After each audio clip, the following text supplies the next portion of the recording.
Socrates is one of the most influential figures in philosophy. And he has a profound impact on self-awareness and not, excuse my language, bullshitting ourselves, lying to ourselves. Actually, lying is a bit different, I'll get into that. But I want to explore today with you why this man was so great, what his ideas were, and how you can apply this to your whole life starting from today. Okay? Let me just give you a bit of background about Socrates. Okay? By the way, much of what I'm going to say is from an episode in a series called Awakening from the Meaning Crisis by 𝘠𝘪𝘵𝘮𝑒. I'm going to link in the description if you want to watch the whole episode. It's a marvelous, marvelous series. So go watch it if you would like to know more details, that is. So he was regarded by many of his friends as being very, very wise. And his friends wanted to confirm this. Okay? So what did they do? They went to a person called an oracle. Okay? Up in a cave in mountains, they used to live there. And these oracles, basically, they could communicate with gods. And at the time, you know that ancient Athens, it was a city brimming with gods, myths, all that. So they went to this oracle, and normally oracles, to keep their business going, they wouldn't give an answer that is straightforward. They wouldn't say, if you ask me, is a buddy, a smart guy, what would the oracle say? The oracle would say, the spring is too close to us. Indeed, you should be focused. Now, what does that mean? How should one interpret that? Okay, that was the job of the oracle. They would give you something that's very ambiguous, and you couldn't really understand what they were saying. Okay, and then these friends, they came to this oracle, and they wanted to confirm this. They asked the oracle, is Socrates the wisest man on earth? What do you think the oracle said? Now remember, the oracle they're very ambiguous, right? They don't give straightforward answers. The oracle said, yes, he is the wisest man on earth. Wow, crystal clear. Doesn't get more clear than this. And his friends were shocked. What? This never happened before. Oracles normally don't give these kind of straightforward answers. And they went back to Socrates. And they told him, look, this is what we found. We found that the gods, just bear with me again, the gods are saying that you are the wisest man on earth. And Socrates goes, wait, what do you mean? I know for a fact that I am not the wisest man. So he was left in a big conundrum. Because the gods are saying, and the gods do not lie, they're saying that he's the wisest man on earth, and he knows for a fact that he's not. And that is the main Socratic problem, if you may, that he faced in his life. Because of this big problem, he went on to develop his own style of questioning. And that is the Socratic method of questioning. What is it? It's relentlessly questioning everything up until you reach the core to uncover the truth. Okay, so how does it work? So this is what he did, okay? He would go to a supermarket. He would see a guy selling some fruit, and he would go to him and he would say, oh, hi, how are you? And the guy would say, oh, hi, Socrates, how are you? And Socrates would say, hi, so why are you selling these fruits? And the guy would say, I want to make a living. And Socrates would say, okay, why do you want to make a living? And the guy would say, I don't know, Socrates, I guess to be happy. And Socrates would say, okay, well, why do you want to be happy? Because he says, I don't know, maybe because I want to be, it's pleasurable. It's good. It makes me feel nice. Okay, so do you just want to feel nice? And he would continue and continue and continue to uncover. And then the person would just go, oh, I don't know anymore. Stop asking me. Okay? And it would produce two reactions with people. One, they would be very intimidated, very angry, because people would say, man, just leave me alone. Let me live my life. What's wrong with this guy? That's the first answer. And they would rather stay blind to the truth, stay blind to why they do things.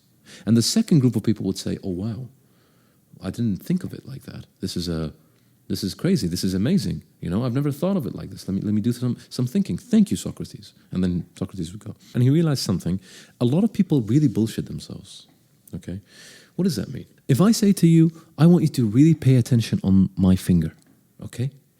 All your attention will be fixated on my finger, but you wouldn't know why. You bullshit yourself when you don't care to know why, but you just want to be focused on my finger. Does that make sense?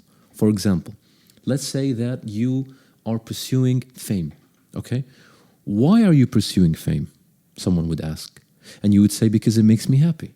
I'm saying, okay, how do you know that this thing will make you happy, right? Because you're just fixated on it. All your mind, all your energy is on it. And you can't see anything else. So why are things or function more important than the truth? And we pour all of this energy into these pursuits of happiness, of pleasure, of money, of fame, of people, without really knowing the truth of it first. So we are essentially bullshitting ourselves. We're not concerned if it's true or not. We just want to do it. We just want to follow it. So are you saying that I'm lying to myself? No, you can never lie to yourself, okay? You can self-deceive yourself, but you can never lie. You can never not know the truth. For example, take it this way. If I say, believe from your heart that the earth is flat, okay? From your heart, from your inside. You can't. You know it's not flat. You know it's a sphere.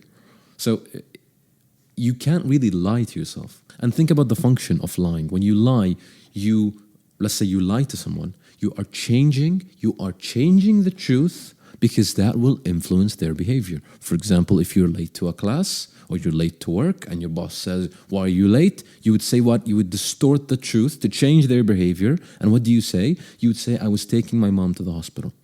Okay? And his behavior changed because now he has a different truth, yeah, than what actually happened. Because if you told him I was just being lazy, he's gonna, be mad at you and say, why are you late? No, don't do this. And he will tell you next time there'll be repercussions and so on and so forth. But what I'm trying to say is you distort the truth so that you get what you want. You change the behavior of the person in front of you. When you bullshit yourself, okay, it's different. When you bullshit yourself, you are telling yourself that this, I just want to focus on this. I don't care if it's true or not. Yeah, that is a big problem. And this is what Socrates focused on. He wanted people to examine themselves. Remember the famous quote, know thyself. Now, not know thyself from like an autobiography. No, I know myself. I like to go to the gym. That's not what it means. It means know how you function on the inside. Yeah, know the patterns of human behavior that you are a slave to most of the time. Okay, and even if you're a slave to something, you can at least recognize it. Okay, that is what he means by know thyself. Not know thyself as in I know myself. I know that I'm a very hard worker. No, that's not what I mean. Know how humans operate. Know the inner workings. If you see someone, for example, this is a bit grotesque, but bear with me. If you see someone spitting on the road, okay? What is your initial reaction? Revulsion, right? What is this? Why? Ask yourself, why am I revolted by this? Now, something like this happened to me in the morning, and I asked myself, why am I revolted? Oh, maybe because his saliva is something that is very, I know, it sounds crazy, but this is what you have to do to be in touch with reality. Okay, he's putting his saliva, he's spitting it on the floor. What does that mean? The floor, is this his home? No. This is a communal space. So he's invading my space, okay, which is a communal space, which is shared by everyone, by spitting on the ground, by putting his own DNA, by putting something that is only to be shared with yourself. It's disgusting, right? But when I thought of it like this, even though he spit right in front of me, you kind of say, oh, well, if you think of it like that, okay, sure. You're not as revolted, right? Because you know the truth now. You know why you hate it. But if you just go and you say, oh, that's disgusting, then you would ask yourself, why do you find it disgusting? That is what I mean. And he says, know thyself. He is focused on that fact. Socrates, he wants us to apply this bigger lens to everything in our life. For example, if I say, I want to make money. I want to make lots of money in this job. That's why I took it. Okay, so why do you want to make a lot of money? Because it makes me fulfilled, it makes me relaxed. Okay, how about I tell you this? What if I told you I can give you another job and it will give you exactly the same, if not more, fulfillment? How will that make you feel? And you will like it more as well. It's built for you. This is what I mean, but you don't have access to the truth. Is this really for me? That is the truth. Okay? It's a question mark now. But you can find out if that's true or not. If you say, is this girl for me? Is this guy for me? For example, right? You really need to ask yourself, dig down and try to break down the situation. And you can. People think that you can't. No, you can. You can break it down and you can understand, okay, if this is this part, this is this part, oh, therefore it really is likely that I'm going to enjoy this. So my beliefs are true, okay? My attention is directed towards the truth. That's what you should focus on.